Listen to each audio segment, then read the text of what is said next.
everyone, welcome to my channel. Today I'm going to be doing a side-by-side comparison of the 2024 Hobonichi Techo Cousin and the 2024 A5 Full Year Common Planner.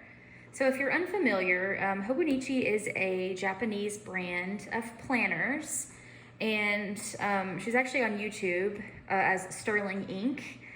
And she made this planner sort of as a improved version, I guess, of the Hobonichi Cousin. So there are certain things that people don't like about the Cousin, and she made those changes for the Common Planner. So this is my first year of trying a Common Planner, and I decided to get a Cousin as well because I wasn't sure that I was going to like the Common Planner. To be honest, the day it came, I kind of panicked because I was looking through it, and I guess I expected it to be basically exactly like the Cousin, and I kind of freaked out that it wasn't, and I was afraid I wouldn't like it, so I went on and ordered the Hobonichi Cousin as well.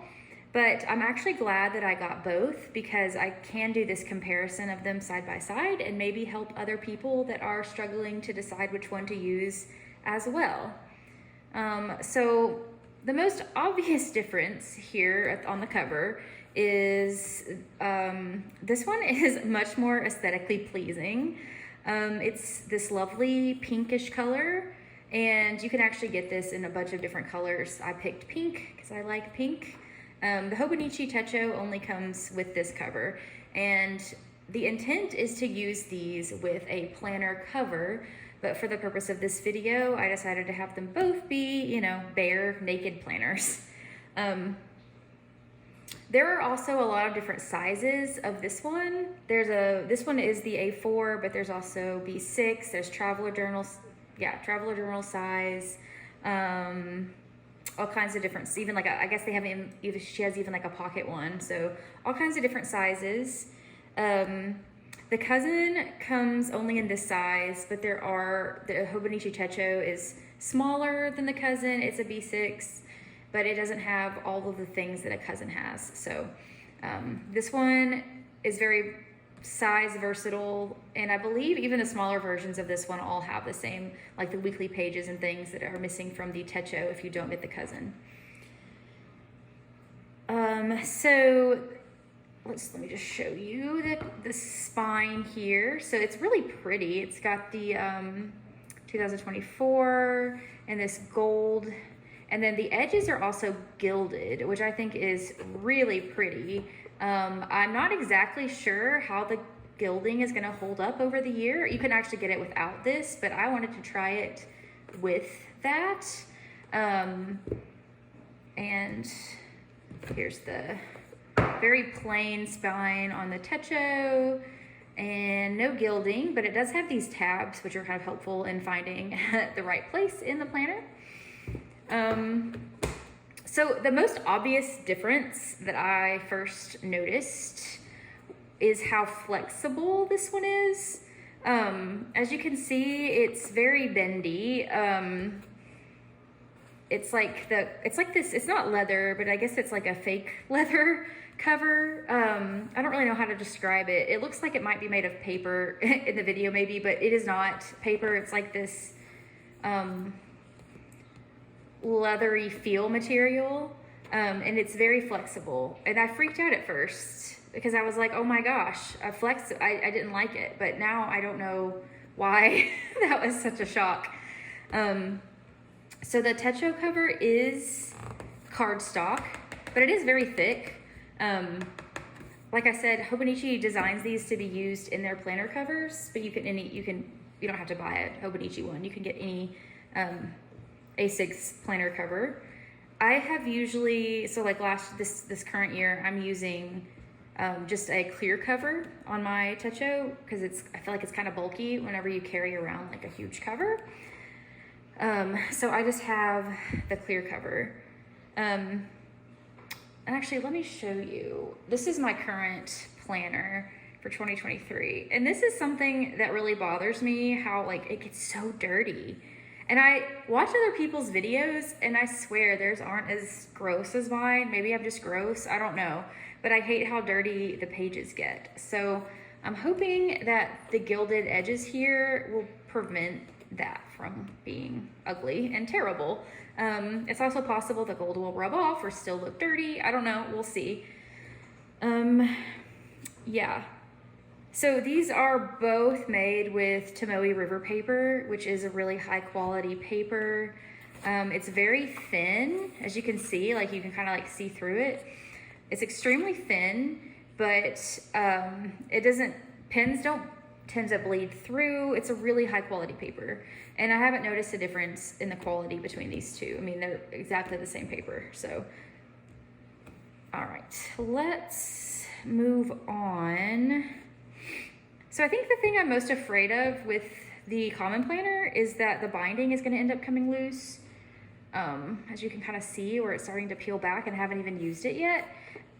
So I'm a little nervous about that, although I'm sure I will use a cover with this, even though I kind of don't want to. I just like the pink.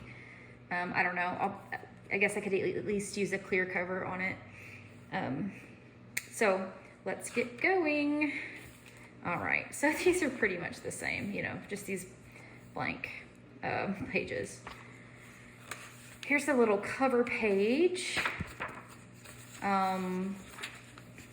Once again, I think the Common Planner version is prettier, more aesthetically pleasing than the Cousin.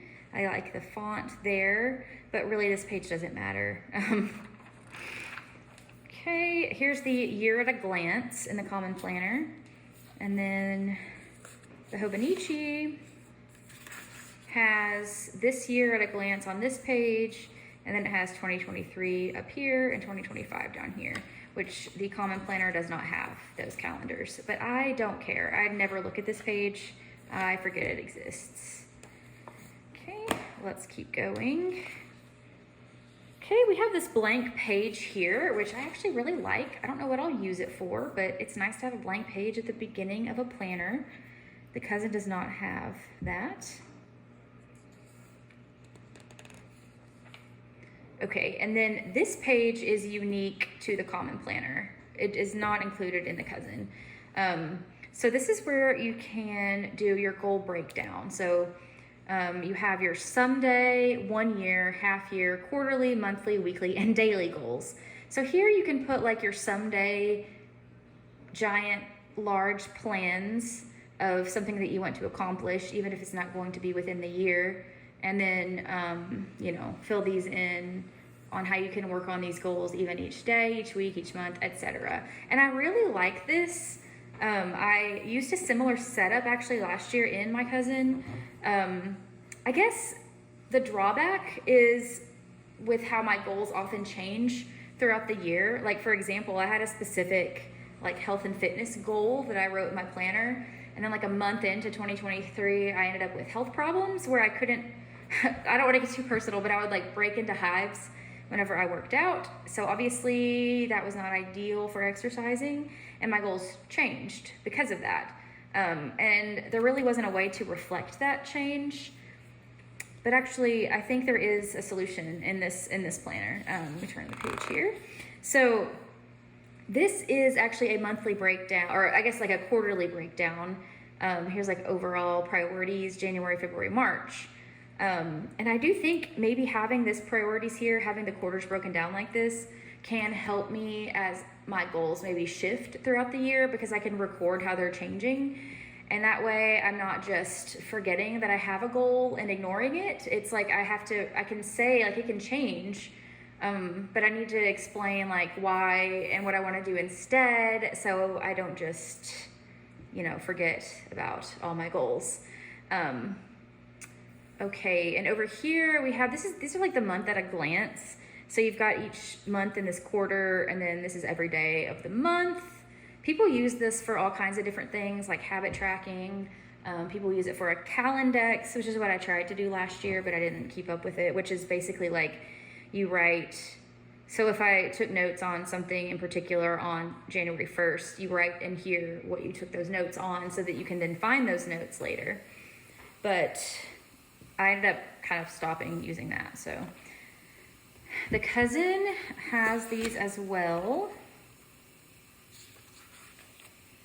And the Cousin, so the colors here, the Cousin does the weekends in like a different color. And a lot of people don't like that it has the different colors. So I know that's something that Catherine at Sterling Ink did take into consideration, because these are much more minimal without the colors. So the Cousin has this the first 6 months and then the second 6 months, whereas the Common Planner, it's quarterly. So you've got these, then here's quarter 2, and then the corresponding months,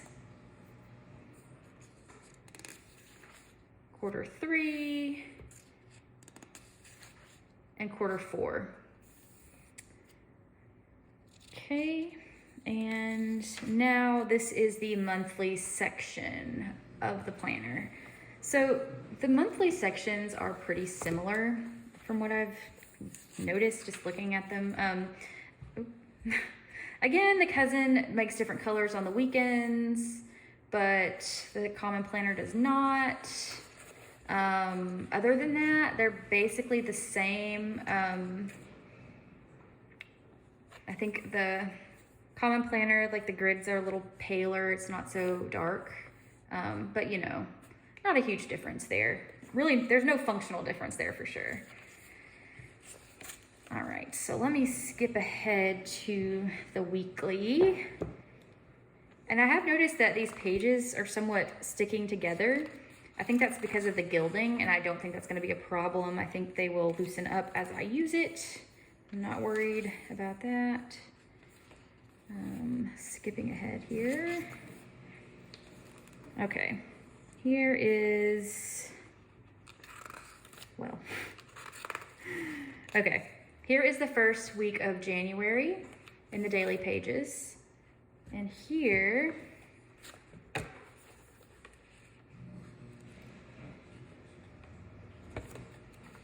well,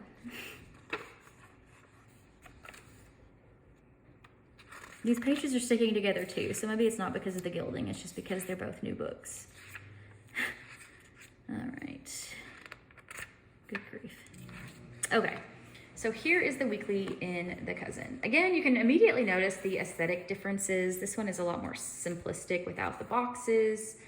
But the other difference on the Cousin, we have all the hours represented here in the grid space. So this goes from 5 a.m. to 4 a.m. So the full day is here. Now the Common Planner does not have all the hours listed. It goes from 6 a.m. to 12 p.m. And at first I didn't like this. I thought, well, I mean, I'm probably not gonna be awake between the hours of midnight and 5 a.m., but what if I am? And I like to use my planner to, like, you know, track my time. So if I happen to be up super late doing something, I wanted to be able to use my planner to track that. But there is still enough space here. Oops. There is still enough space here. So like you can write in 5 o'clock a.m. there on the top, and you can write in, you know, 1 a.m., 1 through 4 a.m. So there's still enough room. So I decided I actually did not mind that it didn't list all the hours. The only thing I don't like is, even though I'm American and I'm not in the military, I just prefer 24-hour time. So I don't like that it is not in 24-hour increments. It's, you know, 12 hours. So I would prefer it to be like 13, 14, 15, but like whatever, that's not a huge deal. So, okay, and now this is the main reason why I bought the Common Planner for next year. I'm going to go to the daily pages. So,